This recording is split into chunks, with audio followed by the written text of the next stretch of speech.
je suis trop dans l'opérationnel, donc ça c'est sûr que ça m'épuise. Attends, Mais je vais te couper. Regarde. oui, Regarde, on a commencé l'appel vers 10h40. ouais, En l'espace de 12 minutes, tu as reçu deux appels, dont un qui nous a coupé. oui, Donc oui, je c'est la sais. preuve que tu es trop dans l'opérationnel et ça, c'est indéniable. Ce chef d'entreprise termine sa to-do list à 23h, dort mal et reproche à ses salariés de ne pas s'impliquer. Il connaît le stoïcisme, il connaît la dichotomie du contrôle, il a tous les outils, il sait tout ça, et pourtant, bonne écoute. J'ai cru comprendre que tu as une semaine compliquée. Oui, une semaine compliquée parce que il y avait pas mal d'irritants que j'ai dû gérer. Et je sais que ça fait partie du lot quotidien. Attends, donne-moi juste une seconde, je vais répondre à...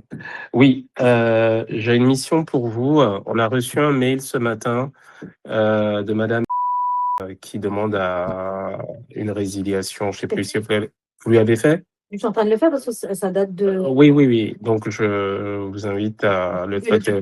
Oui, oui. D'accord, c'est tout. Ok. Merci. Parce que j'avais demandé à Mathieu, il était sur le départ.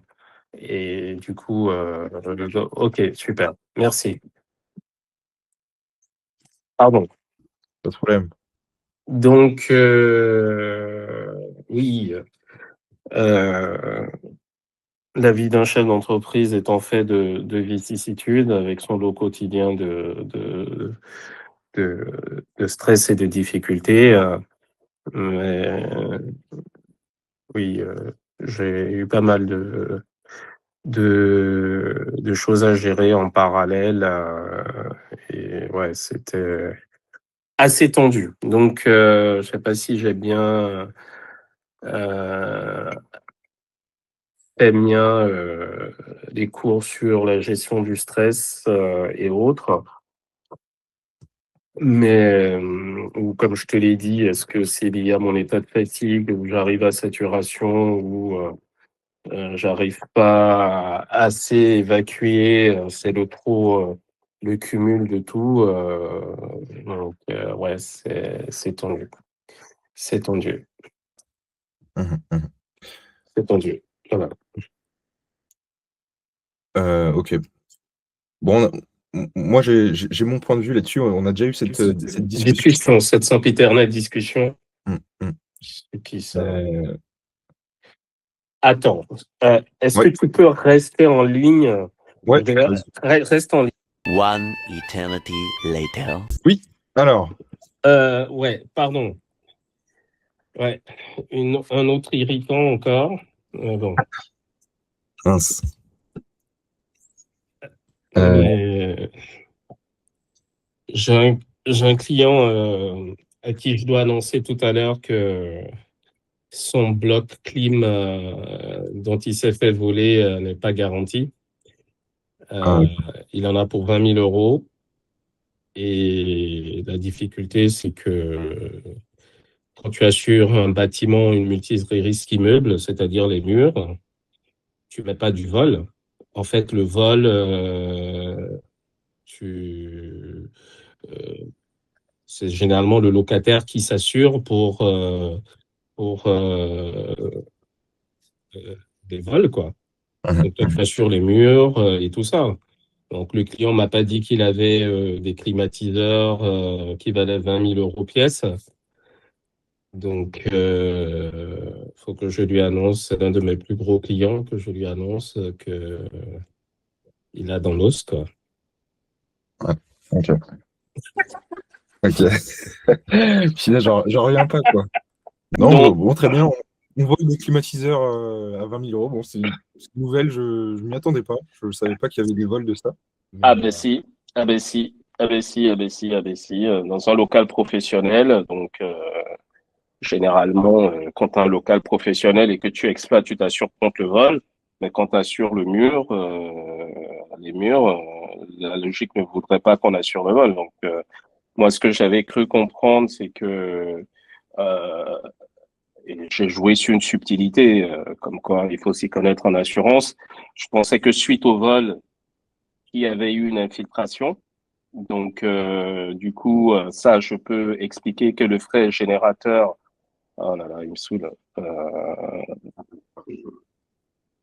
Que le fait générateur, ce n'est plus, comment dire, le, le, le, le vol, mais que c'est consécutif, notamment à, à la pluie, on va dire, l'eau qui coule, quoi. Donc, j'inverse la charge de la preuve et aussi, surtout, de manière constante, la jurisprudence est toujours en faveur du client, quoi. Mhm, Puisque là, c'est un dégât des eaux. mhm, mhm, mhm. Voilà. Ok, ok. Donc, sauf que là, je l'ai dans l'os. C'était ça une succession Ah d'événements comme ça oui, qui sont ah arrivés. oui, ouais, oui, des successions d'événements comme ça. Non, il y a deux choses, c'est que je suis trop dans l'opérationnel, donc ça c'est sûr que ça m'épuise. Attends, Mais je vais te couper. Regarde. oui, Regarde, on a commencé l'appel vers 10h40. ouais, En l'espace de 12 minutes, tu as reçu 2 appels, dont un qui nous a coupé. oui, Donc oui, je c'est la sais. preuve que tu es trop dans l'opérationnel et ça, c'est indéniable. Et je suis content Non, que je tu suis aies, trop dans l'opérationnel. Et la réflexion que j'ai eue, c'est que hier j'ai fini, il était 22 heures. Ma femme s'inquiétait parce que d'habitude quand je rentre tard, je lui envoie un message. Euh, mais la problématique, c'est que c'est triste à dire, mes collaborateurs ne peuvent pas trop traiter, quoi. Je ne peux pas trop m'appuyer sur eux ou quand je leur demande de faire des heures sup. C'est comme hier, mon collaborateur à 17h30, même si j'entends c'était un jour spécial parce que c'était l'anniversaire de sa femme, de sa copine. Je lui ai demandé gentiment, tu pars déjà, tu veux pas faire des heures sup? Non, quoi. Mhm, mhm, Donc forcément, ce qui reste à traiter, ben, c'est moi qui les traite. Voilà, parce que je peux pas laisser à demain où il faut répondre aux clients dans la mesure du possible assez rapidement. mhm, Donc, je suis en train de réfléchir. Je j'ai pas, j'envisage d'embaucher, mais en même temps, embaucher, comme tu dois le savoir, ou pour peu que tu suis les entrepreneurs, c'est pas une science exacte, avec tout son lot de surprises et autres. Oui, donc c'est toujours la quadrature du cercle, à savoir sur qui tu vas tomber, est-ce que ça va matcher, est-ce que ça va pas matcher. Après, pour t'en séparer, c'est compliqué. L'autre irritant, j'ai fait le point hier avec mon avocat sur les procédures prud'homales que j'ai. Euh, Factuellement, je lui avais envoyé des éléments pour étayer les griefs que je reprochais à ma collaboratrice, puisque c'est une suite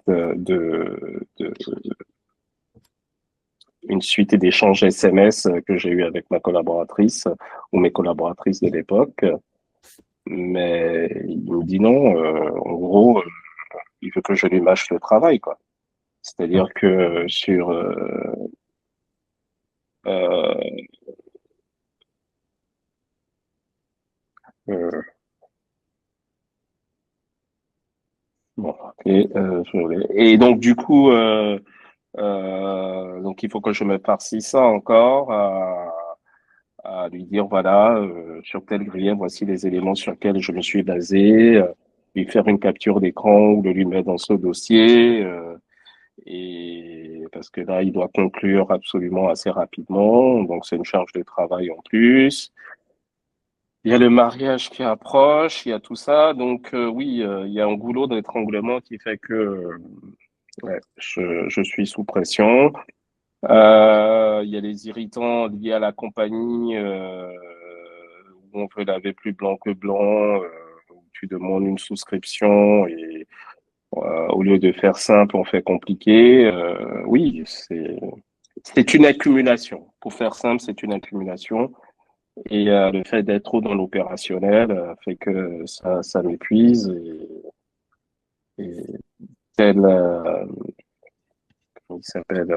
C'est Atlas, hein, qui portait l'Atlas. T'as l'impression de porter tout le poids du du monde et la responsabilité professionnelle et autres, familiale, ouais, c'est. Et la question qui est simple,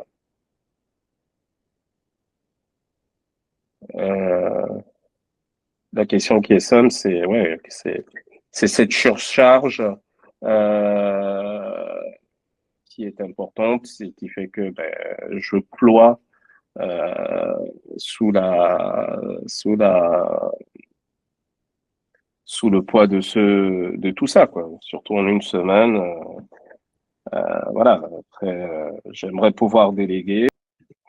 Je sais qu'il faut faire preuve d'ataraxie, hein. Je suis conscient qu'il faut faire la dichotomie du contrôle. J'en suis conscient. C'est dans ma tête, j'y pense tous les jours. Euh, mais quand il y a une succession si rapprochée, euh, t'as pas le temps de souffler, quoi. T'as pas le temps de souffler. T'as beau t'épuiser au sport, pour te permettre euh, de, de te défouler, mais oui, ça te rend peut-être un peu plus serein, mais bon, faut trouver l'énergie et y aller encore, parce que tu te dis, si tu le fais pas, c'est pour ta pomme, quoi. Et tes salariés vont te dire, écoute, moi j'ai mes horaires de travail et basta, je peux pas faire plus. Je dois partir et c'est pas faute de trouver une solution qui puisse être accommodante pour eux et pour moi, sans pour autant les contrarier. Je sais que le management, c'est un métier, hein, ça s'apprend. Euh, et autre irritant encore, toujours par rapport à ce collaborateur qui est bon sur tout rapport, hein, voilà, il suit les directives, mais c'est le strict, c'est-à-dire c'est pas 30, pas 5 minutes au-delà du contrat de travail, surtout ces derniers temps. Et là, je suis censé, c'est pas une obligation, tous les 2 ans faire un entretien individuel. Et donc, il m'a relancé plusieurs fois, en sachant que là, ça fait 1 an et 3 mois qu'il est là. Je vais lui envoyer, je le reconnais tardivement, le questionnaire pour qu'il le remplisse. Mais voilà, toujours est-il que je lui ai expliqué que c'est moi son patron, que c'est moi qui définis les agendas et les objectifs, euh, et qu'en gros, donc il n'a pas rempli ce questionnaire, il pourra pas d'entretien, et que voilà, c'est moi qui suis le maître de l'agenda. Et donc c'est toujours compliqué parce que on est toujours dans une situation où on est sur une ligne de crête. Mhm. Je connais la difficulté et que c'est que de retrouver après, si ça arrive, voilà, j'y ferai face, mais avec son lot de contraintes. Mais on essaie quand même de préserver une sorte de bonne ambiance où on veut pas braquer l'autre, surtout avec cette nouvelle génération où l'application est totalement absente, quoi. Quand je regarde ma to-do list, ben, je suis là jusqu'à 23 heures, parce que je sais que sur certains dossiers, malheureusement, mes collaborateurs ne pourront pas traiter, parce qu'ils sont pas compétents là-dessus. Et voilà, quoi. J'ai pas vraiment de soupape de sécurité. Je sais qu'on me le dit, il faut que je prenne du recul, que je fasse ci, je fais ça, mais je dis, mais tu veux bien prendre du recul, ou j'essaye d'en prendre, surtout le week-end chez moi, mais quand les week-ends te suffisent pas pour te ressourcer, tu fais quoi? Je sais pas, oui, que tu as des obligations. Là, je dois faire les payes, je dois envoyer pour faire les virements, je dois faire plein de trucs. Euh, Ça, je peux pas le déléguer à mes collaborateurs. Voilà. Mhm. Mhm. Plein de choses, plein de choses. Déjà, pourquoi est-ce que tu dis que les week-ends ne te suffisent pas pour te reposer? Ben, c'est paradoxal parce que je me sens pas pleinement reposé. Pourtant, je pense que je dors. D'ailleurs, il faut que j'aille voir mon médecin parce que j'ai une sorte de fatigue assez importante.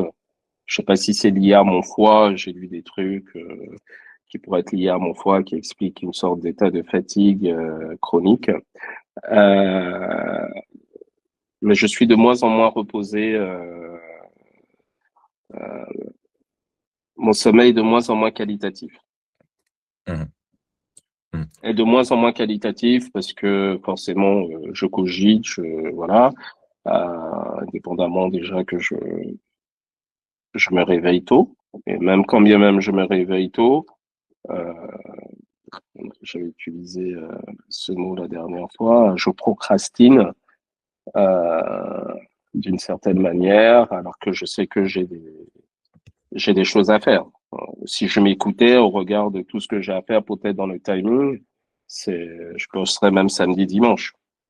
Mhm. Maintenant, je sais que c'est un mal nécessaire, surtout au stade où, au niveau où j'ai mis mon entreprise. Je récolte, je sème, mais j'ai pas suffisamment d'employés pour récolter, pour, pour la récolte. Donc forcément derrière une charge du travail est même partie parce que je peux pas demander à un collaborateur de traiter les mails le samedi ou le dimanche.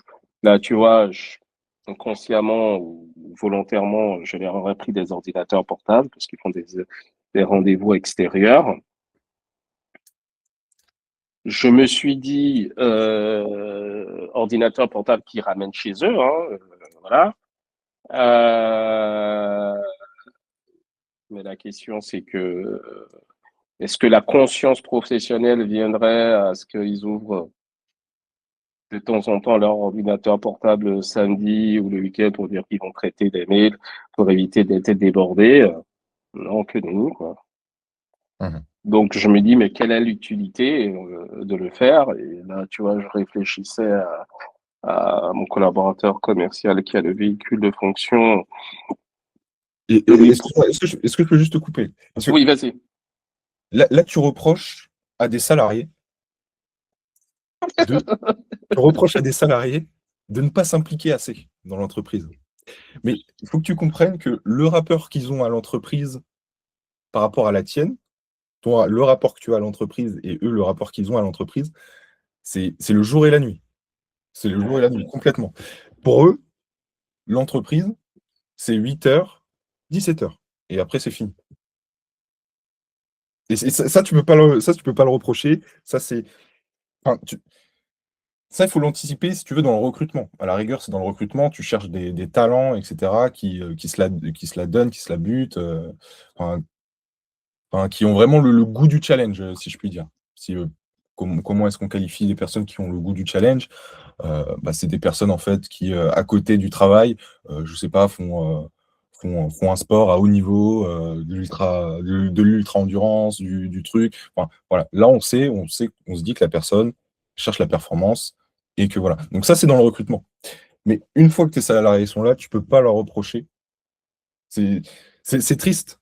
C'est peut-être triste et peut-être dommage, puisque au travail, on passe la majorité de notre temps là-bas, et que ce soit en fait un lieu où on attend juste que l'heure tourne. C'est dommage, c'est clair.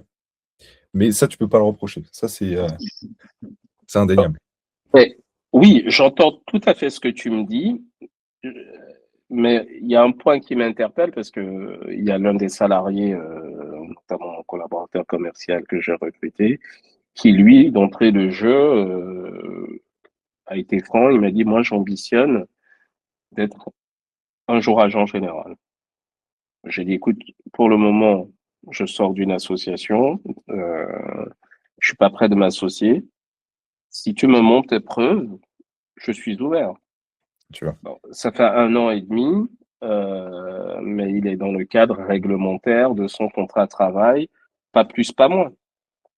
Et la difficulté, c'est que à tort ou à raison, c'est peut-être moi qui qui en attend peut-être trop, c'était de pouvoir, du fait de son engagement, son implication, pouvoir me décharger et au fur et à mesure commencer à plus déléguer, à faire des choses et à être moins dans l'opérationnel et ou voilà, qu'ils reprennent la main totalement. Mais quand tu vois qu'il y a du boulot et qu'à 17h30, même si tu as une collaboratrice qui est là, qui peut, voilà, moi le mercredi, c'est mortel pour moi parce qu'il me manque une personne. C'est mortel. Il me manque une personne, mais forcément derrière, tu es obligé de traiter. Mhm. Donc c'est ça qui est frustrant parce que je peux comprendre où la question c'est de savoir est-ce que c'est moi qui ai trop d'ambition? Je pense pas. Parce que je dois revoir mes ambitions à la baisse en disant pour le moment, je recrute pas, je me contente de ce que j'ai et voilà. Alors que je nourris d'autres ambitions. Je compte encore recruter minimum encore 3 à 4 personnes. Mais quand tu vois pour le moment ceux qui ont l'ambition d'être aussi à leur compte demain, tu perds un peu espoir. Mais est-ce que tu lui en as parlé, ça? Tu l'as challengé un peu sur ça? Parce que Ben, je lui en ai parlé plusieurs fois en off, mais je sais qu'on va en discuter là lors de son entretien qu'il réclame, parce que la finalité, c'est de savoir s'il va être augmenté ou pas. Sauf que l'augmentation, elle est sujette à atteindre des objectifs et plein de paramètres. Donc voilà, je sais, je le sais. et donc du coup, je veux pas lâcher la piécette comme ça pour le plaisir de la lâcher et voilà. Mhm. Mhm.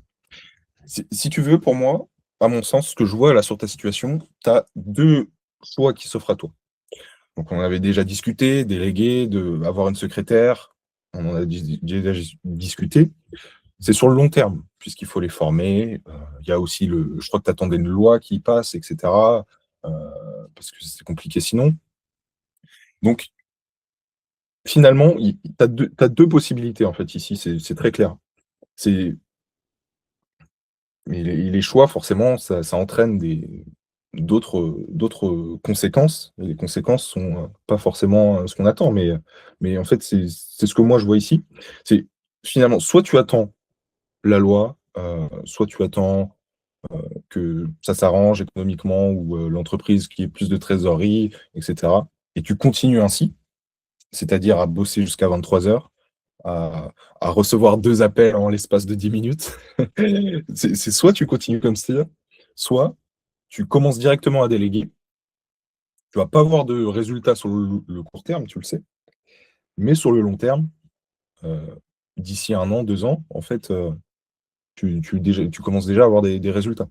C'est ce que moi je vois en tout cas ici. Parce que c'est indéniable qu'il manque des personnes dans l'entreprise. Tu le sais, tu l'as dit, je le vois. Donc, c'est les deux choix qui s'offrent à toi. Est-ce que tu prends ce risque de peut-être aller perdre en trésorerie et donc voilà, de mettre un peu l'entreprise, on va pas dire dans le rouge, mais dans le orange, dans le jaune orangé. Je ne sais pas quelle est la situation de l'entreprise, hein, je dis ça comme ça. Mais derrière, tu gagnes peut-être en temps et en énergie sur le long terme. Mais du coup, sur le court terme, la question que je te pose aussi, c'est qu'est-ce qui dépend de toi vraiment aujourd'hui pour t'alléger la charge de travail? Qu'est-ce qui dépend de moi aujourd'hui pour alléger la charge de travail?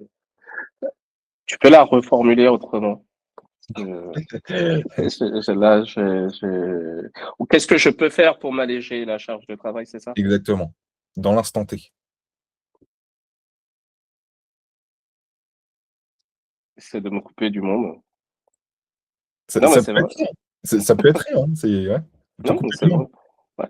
C'est me couper du monde pendant 6 mois. Mhm. Et je reviendrai comme neuf.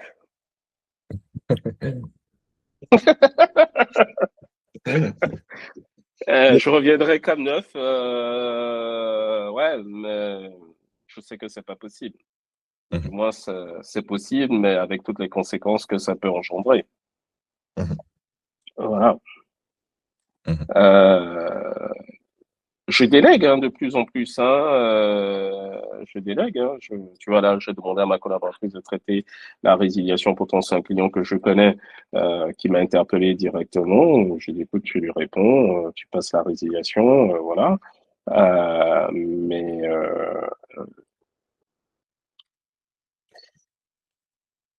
ouais, c'est Mais en fait, je pense que la charge de travail était tellement haute il y a quelques mois, il y a peut-être 3 mois, que même malgré que le fait que tu délègues maintenant, elle reste quand même haute. Elle est plus très haute, mais elle est haute. oui, c'est vrai, c'est vrai, c'est vrai, c'est vrai, c'est vrai. Écoute, ouais. Et c'est d'ailleurs, c'est bien, ça rebondit sur le point. Tu me disais que la semaine a été difficile, mais c'est aussi revenir sur les semaines auparavant qui ont déjà été difficiles et la manière dont tu les as déjà surmontées. Euh, Par rapport au stress notamment, c'est euh, lister les événements que tu as déjà traversés. C'est un exercice que tu peux faire quand ça devient compliqué.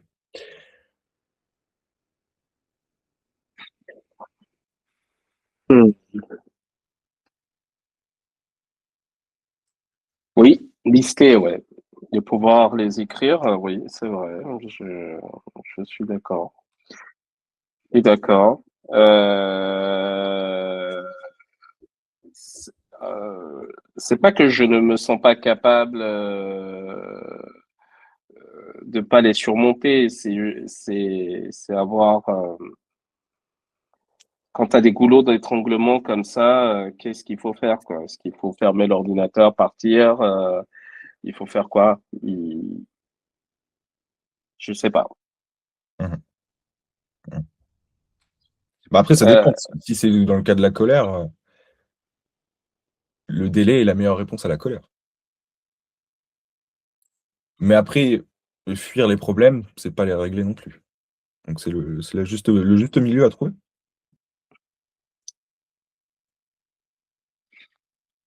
ouais, ouais, ouais, ouais.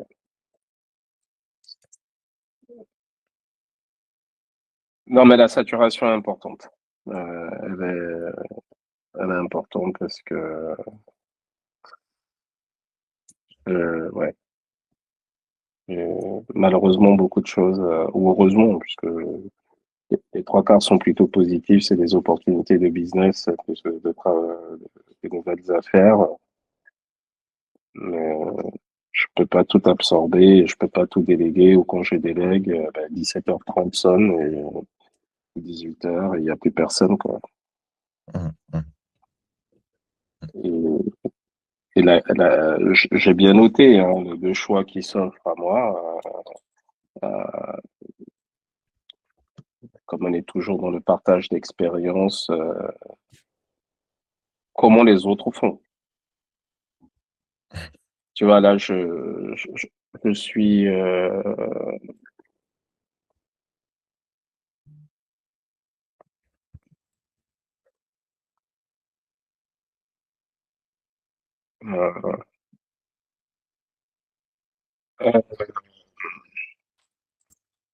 euh, je suis membre d'une association dans un club d'affaires qui s'appelle... et donc, il y a plusieurs chefs d'entreprise et donc l'objectif principal, c'est de réseauter, de faire des affaires. Et nous tous, on arrive à la même conclusion où on en arrive à, à ce constat factuel où ben, on est, on est tributaire de nos salariés qui, d'une certaine manière, n'ont pas la même relation que nous, alors que bon, nos ancêtres ou nos parents faisaient deux fois plus. Est-ce que c'est une tare ou pas? Je sais pas. Ouais, mais Et ça, c'est vrai, mais c'est pas vrai non plus. si tu veux, tu as des salariés, en fait, qui estiment leur travail avec une grande valeur. Enfin, ils s'impliquent dans leur travail comme si c'était leur entreprise personnelle. Mais ça, encore une fois, c'est dans le recrutement. Mais je comprends, hein, évidemment. Enfin, je pense que en fait, les personnes là, elles étaient déjà là depuis longtemps. Mais oui, c'est ça, c'est dans le recrutement. C'est dans le recrutement. Moi, je connais des employés qui, en fait, s'impliquent dans leur travail. Mais tu vois, c'est un contrat finalement. C'est un contrat avant de commencer le travail. On recrute la personne et tu dis, tu vas être bien payé, tu vas être très bien payé, plus que la norme, mais par contre, il va falloir accepter que, on va beaucoup travailler. On va beaucoup travailler ensemble, on va aller vraiment développer l'entreprise, on va aller chercher des trucs extraordinaires, mais par contre, tu vas être bien payé. Tu vois, c'est un contrat finalement, hein, avant de commencer la relation avec un collaborateur. Et même pour les futurs, je pense. C'est important de mentionner ça si tu le souhaites que sur ce poste-là, il travaille beaucoup. Mais j'annonce les couleurs, hein. J'annonce les couleurs. Je dis on a de limites que soi-même, qu'on n'a rien sans rien, et que pour cela, il faut Ah mais, cravacher. ça, c'est pas assez explicite, tu vois. Je sais pas si tu vois ce que je veux dire. Qu'est-ce qu'il y a? Vous voyez, je suis en entretien là. Dans vert, vous voyez, je suis en entretien.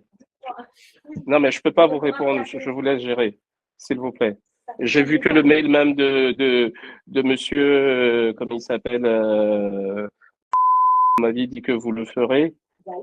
Oui, la fille de madame, le genre, comment il m'avait dit que vous allez lui donner des explications sur les cotisations. Il a mis un mail Ben là? oui, et il attend une réponse de moi alors que vous m'avez dit que vous le ferez.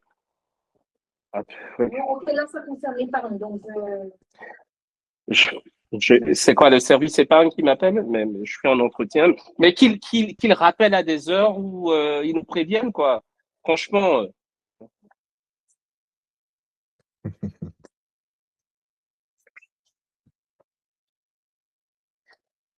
Donc, ouais, tu vis ma vie, quoi. Je la vis, je la vis. Et je pense que c'est exactement ce que. Enfin, tu l'as fait, mais tu l'as pas vraiment fait. Je suis en entretien pendant, allez, 1 heure. Pendant 1 heure, je ne suis pas joignable. Ben, elle le voit bien dans mon agenda. C'est comme hier. C'est parce que tu lui réponds. C'est parce qu'elle rentre et tu lui réponds. Mais si tu lui dis non, je suis pas joignable, enfin, tu commences déjà à écouter. Je sais pas si tu vois ce que je veux dire. Tu commences déjà à Je écouter ce sais, qu'elle va je dire sais, je et sais. après tu réponds. Alors que si tu dis directement je suis pas joignable, eh ben elle reviendra plus. Puisqu'elle sait que tu n'es pas joignable.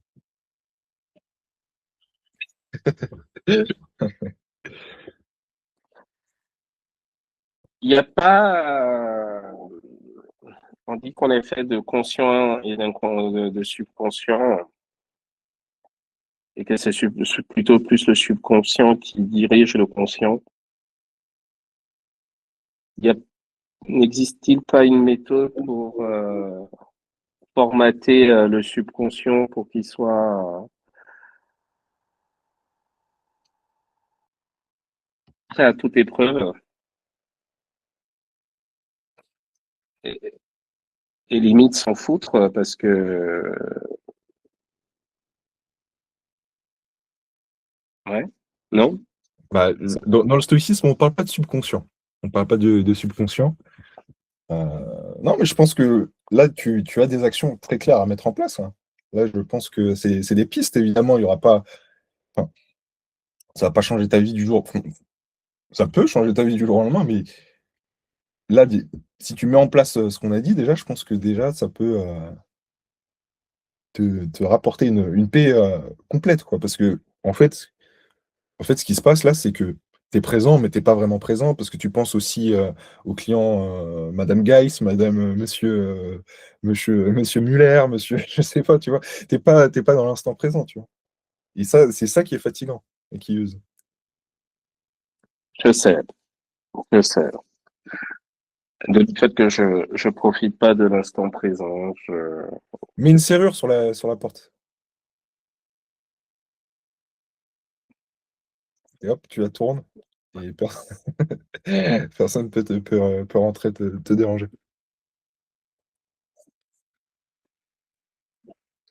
On dit souvent que ce que l'on pense,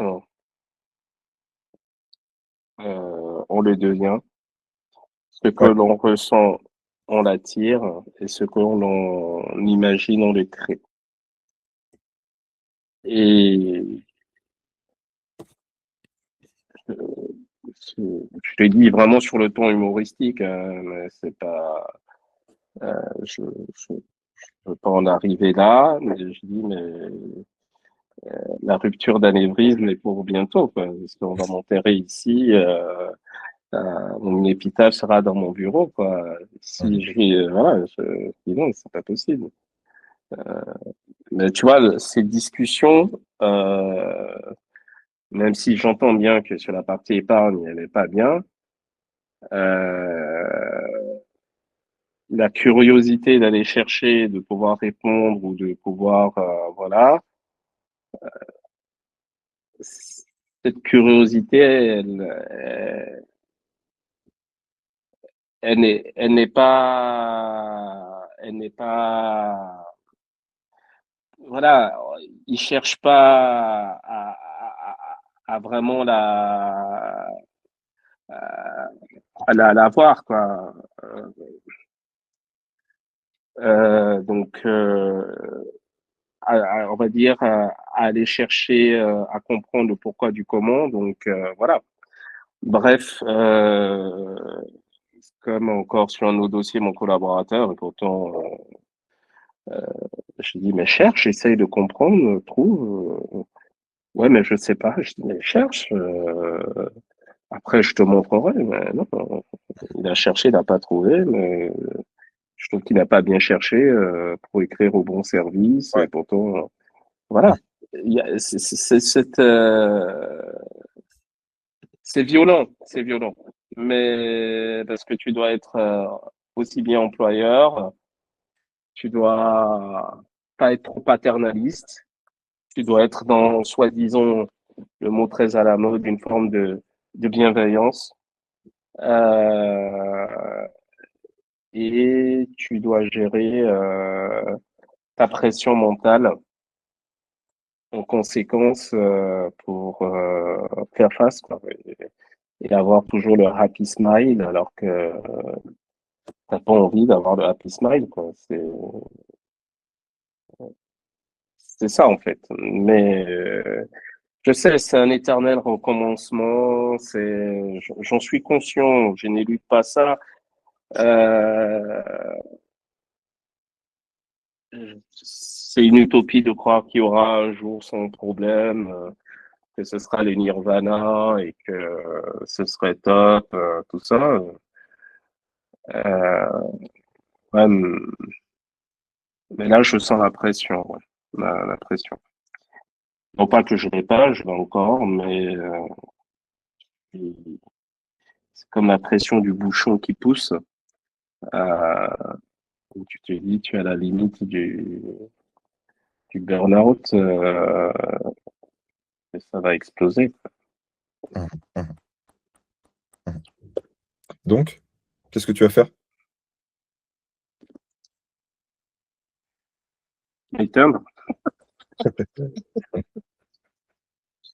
Non, mais c'est vrai, je l'ai dit humoristiquement, mais le meilleur repos pour moi, ce serait le repos éternel, que, que la vie me rappelle à elle et je serais sans souci, sans stress. Donc, je pense que l'enfer est sur Terre, hein, selon moi.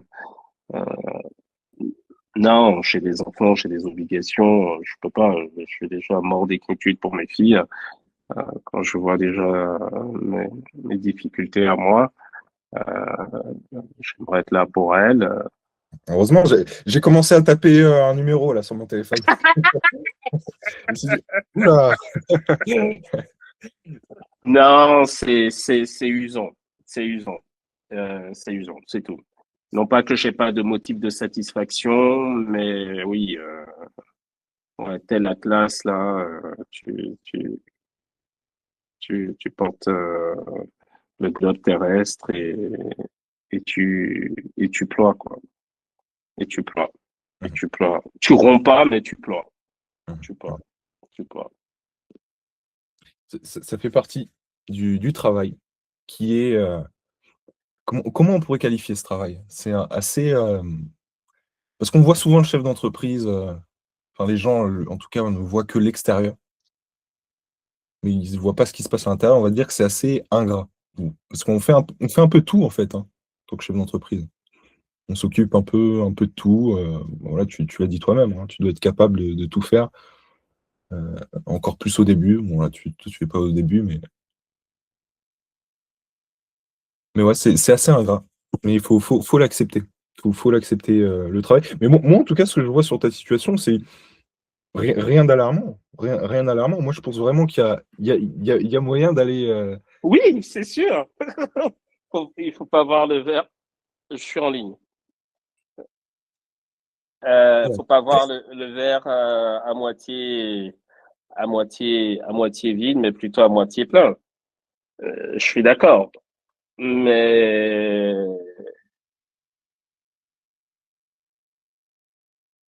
Il y a toujours un mais. non, il devrait pas avoir de mais. Mm. Il devrait pas avoir de mais sans avoir d'optimisme BA. Mais je vais utiliser le mais. Euh, c'est que tu y laisses une part psychologique et mentale de toi-même. C'est indéniable. C'est Oui. Et la vraie question, c'est de savoir comment tu récupères cette part d'énergie pour encore aller plus de l'avant, puisque indépendamment des motifs de satisfaction que tu peux avoir, euh,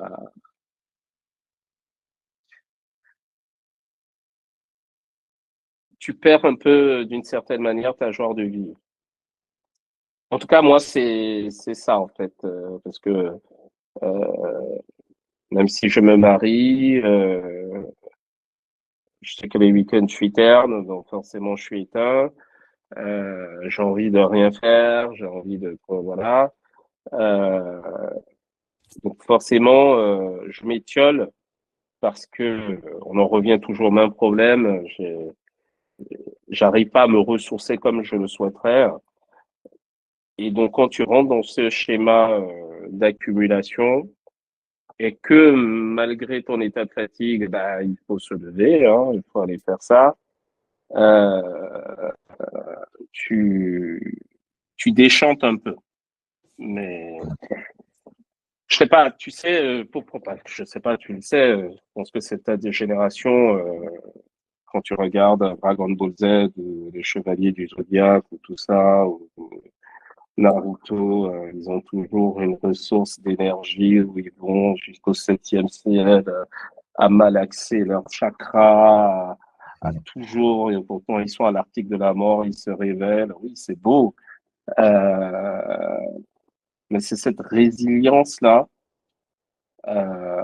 où je pense objectivement, c'est pas que je me conditionne, hein, qu'on se comprenne bien, que c'est, et je te l'ai dit d'ailleurs dans le message, I'm skying the limit.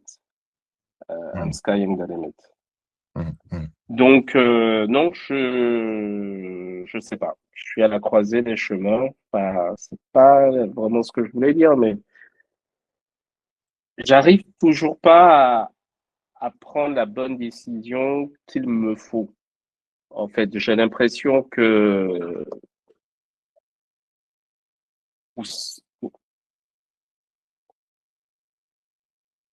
si mon corps ne me dit pas stop, Mais moi je te dis, ce que je ressens. J'ai l'impression que d'un côté, tu es content de travailler autant. Ça te dérange, mais ça te dérange pas vraiment. Et tu attends un moment vraiment décisif pour commencer à faire des choses. Enfin, tu commences déjà à faire des choses puisque tu en appelles avec moi, mais à mettre des techniques en place. Mais je sais pas, j'ai l'impression que d'un côté, ça te convient aussi. C'est ce que je ressens. Oui, t'as pas tort totalement. T'as pas tort totalement. Oui, j'aime ce que je fais. Je le fais avec passion, avec énergie, en tout cas. Mais en même temps, dans la limite de ce que je peux faire, en pouvant aussi me reposer. Sauf que là, j'arrive à une forme de compression où je suis saturé. Voilà, où je suis saturé. Je sature. Mhm. Là, je te jure, je sature. Mhm. Je Donc, sature. je vais être très franc, hein. Pour les stoïciens, si tu n'es pas capable de, la semaine prochaine, de prendre une semaine de vacances sans que ton entreprise tourne, toute seule, tu es esclave de ton entreprise, et c'est pas l'entreprise qui... Sénèque, il disait ça, parce qu'on on l'avait questionné en tant que stoïcien. Il était très riche, comme tu le sais, sénateur, etc. Je pense qu'il était à peu près dans la même situation que toi. Et quand on lui disait qu'un stoïcien ne peut pas être riche, ne doit pas être riche, il avait répondu, vos richesses, toi tu dépends de tes richesses, moi mes richesses dépendent de moi. Donc si tu veux, ces richesses, c'était qu'un outil. C'était un outil pour la philosophie, pour devenir plus sage, vertueux, etc. Donc l'argent qu'il récoltait grâce à son travail, grâce aux terres qu'il avait, ça lui permettait de, de, de devenir meilleur, lui, quoi, si tu veux. Donc, c'est la réalité. C'est tant que tu seras autant dans l'opérationnel, tu seras esclave de ton travail. Mais tout à l'heure, tu me disais aussi, alors je sais plus ce que tu me disais, mais tu le sais, parce qu'on a déjà eu cette conversation. On a eu déjà cette conversation. Pour moi, les deux citations là qui sont parlantes pour toi, c'est celle de Sénèque. Il disait, comme le jour succède à la nuit, le travail doit faire de même. Le travail doit succéder au repos. Parce que le jour total te fatigue et la nuit totale t'amollit. C'est qu'une question de mesure, d'équilibre, de trouver la balance, le juste milieu, parce qu'en tout, l'excès est un vice. Donc si tu es encore fatigué aujourd'hui, c'est probablement que tu travailles trop. C'est sûr. Et tu travailles. En fait, la situation, c'est ça. Tu travailles trop, et tu travailles trop parce que tu peux pas déléguer. Et donc, on revient au même choix que je t'ai dit tout à l'heure. Soit tu attends que la loi arrive, et soit tu attends que la loi arrive, tu attends de déléguer plus tard, et tu continues ainsi, avec ce niveau de fatigue. Soit tu commences directement à déléguer aujourd'hui, mais peut-être que ça diminue ta trésorerie, peut-être que si, peut-être que ça, mais derrière, d'ici quelques mois, tu n'as plus ce niveau de fatigue. C'est le choix qui se présente aujourd'hui, pour moi.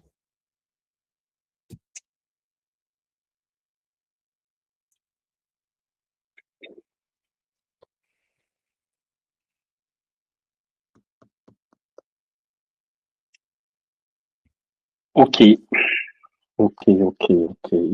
La quadrature du cercle. Bon, sur ces belles paroles, ça fait toujours du bien de s'épancher et Ouais. on essaiera, je m'évertuerai à me bonifier encore, à être encore meilleur et ne pas subir. C'est surtout ça, ne pas subir.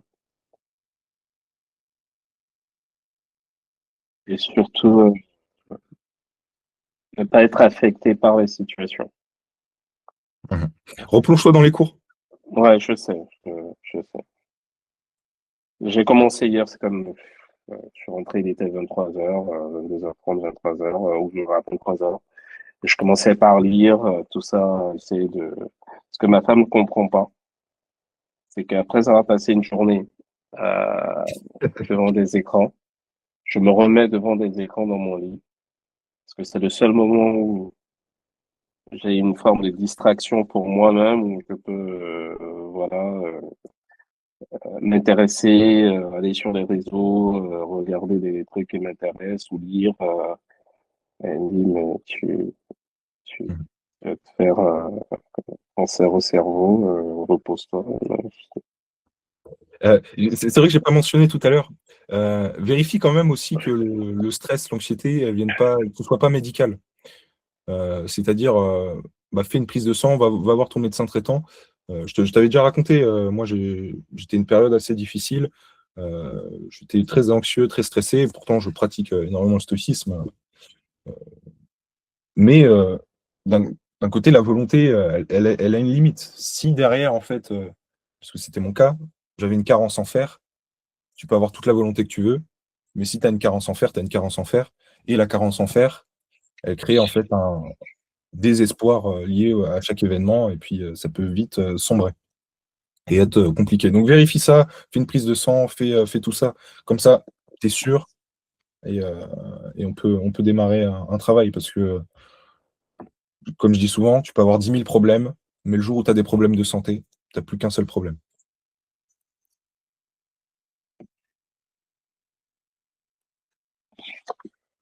Ok, bon, soyons fous. On va retourner dans le monde de fous.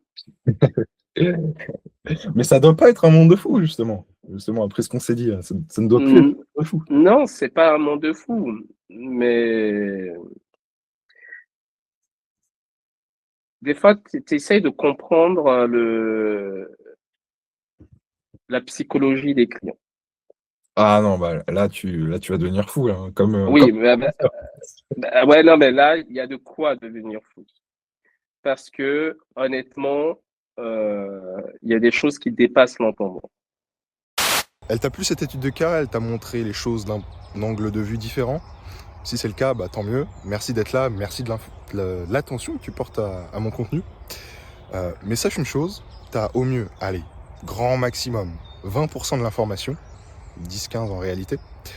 Pourquoi? Parce que regarder une étude de cas, c'est regarder quelqu'un nager, c'est l'observer depuis le bord de la piscine, mais t'apprendras pas à nager. Ce que tu viens d'écouter, c'est moi qui questionne, à la manière de Socrate. Évidemment, je ne pose pas les mêmes questions que Socrate, je n'ai pas son talent, mais en tout cas, j'essaye de m'y rapprocher.